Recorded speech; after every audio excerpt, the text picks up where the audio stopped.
ঈদুল আজহা, ঈদের নামাজ হবে, কোরবানি হবে, এটা মুসলমানদের একটা উৎসব। আল্লাহ রাব্বুল আলামিন মুসলমানদেরকে দুইটা উৎসব দিয়েছেন। হাদিস শরীফে আসছে রাসূল পাক সাল্লাল্লাহু আলাইহি ওয়াসাল্লাম যখন মদিনায় আসছেন তখন দেখলেন মদিনার মুসলমানরা দুইটা উৎসব পালন করে।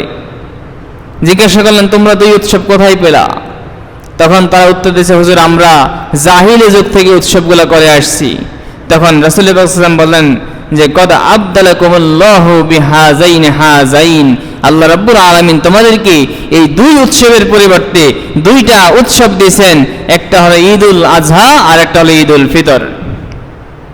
তারা উৎসব পালন করত, নাম ছিল নওরাজ, মেহেরজান, এই দুই নামে দুইটা উৎসব করত। জাহিলি যুগে তারা এই উৎসব করত। আল্লাহ রাসূল বলেন না, জাহিলি যুগে যেটা করতো ওইটা করা যাবে না। এখন ইসলামিক রীতিতে, ইসলামিক পদ্ধতিতে তোমাদেরকে উৎসব করতে হবে।